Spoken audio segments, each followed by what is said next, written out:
Welcome to Mystery Stories 365, where we explore the world's greatest unsolved puzzles and hidden histories. Today, we're diving deep into one of the most fascinating and controversial topics on Earth, Antarctica.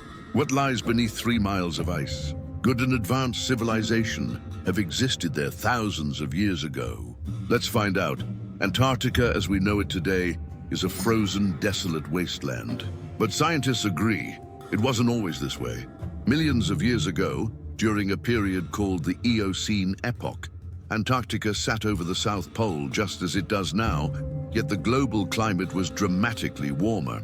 Lush rainforests covered its surface. Beaches, conifers, and ferns grew where today there is nothing but ice. Fossil evidence confirms this extraordinary past, but here's where things get truly interesting.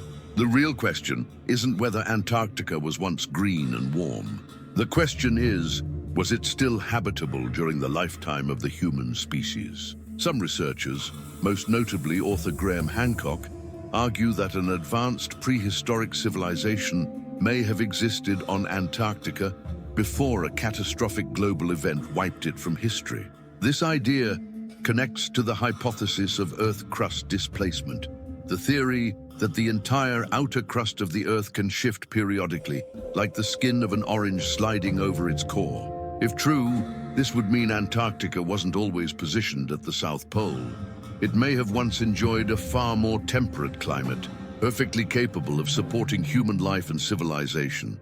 Now, mainstream science strongly disputes this. Plate tectonics, as we understand them, simply don't support such dramatic and rapid crustal shifts. But Hancock and his supporters aren't relying only on geological theory. They're pointing to something far more compelling. Ancient maps. In 1513, an Ottoman admiral named Piri Reis created a remarkable map. Discovered in 1929 in Istanbul's Topkapi Palace, this map appears to show the coastline of Antarctica with surprising accuracy, nearly 300 years before Antarctica was officially discovered in 1820.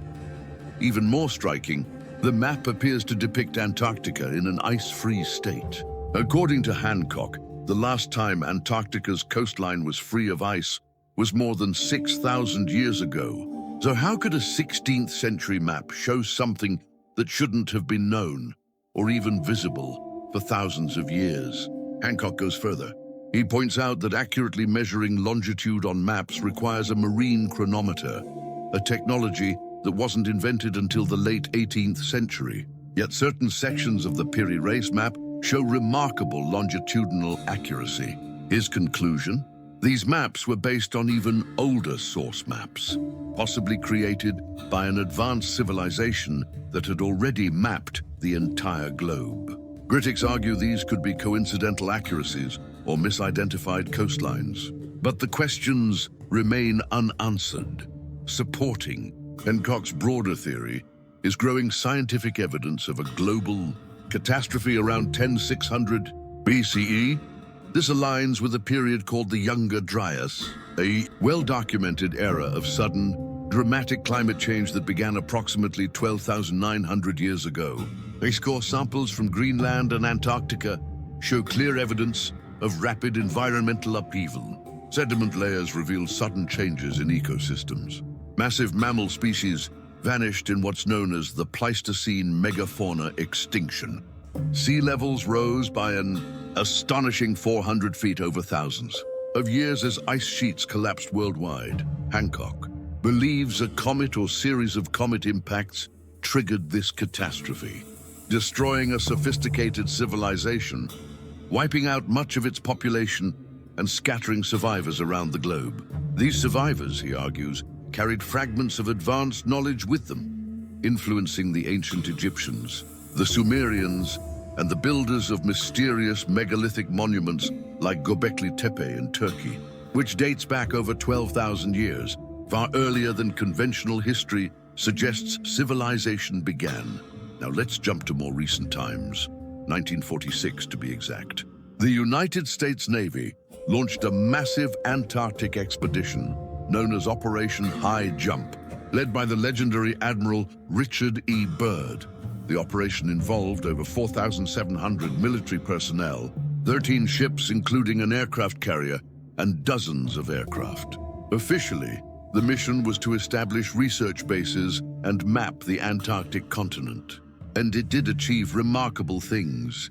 Aerial photography alone covered nearly 1.5 million square kilometers of previously uncharted territory. But conspiracy theorists have long asked, why did the most powerful navy in the world need such enormous military resources just to do science? At the bottom of the Earth, some claim Admiral Byrd's personal accounts hinted at encounters with incredibly fast, unidentified flying objects during the mission. Others speculate the operation was connected to rumors of secret German bases established in Antarctica during World War II, hidden facilities allegedly built during Germany's 1938 Antarctic expedition to a region they called Neuschwabenland. Whether these theories hold truth or not, one thing is certain: powerful governments have shown extraordinary and persistent interest in Antarctica that goes well beyond routine scientific curiosity. Antarctica remains Earth's last great frontier, a continent of extremes, mysteries, and unanswered questions. Whether it hides the ruins of a lost civilization, ancient alien technology, or secrets that powerful organizations desperately want to keep buried, one thing is clear: the ice is not giving up its secrets easily. As technology advances and more of that ice melts away, who knows what the frozen continent might finally reveal to the world. Thank you so much for watching. If you enjoyed this journey into one of history's greatest mysteries, don't forget to subscribe to Mystery Stories 365, because the truth is always stranger than fiction, and we're just getting started.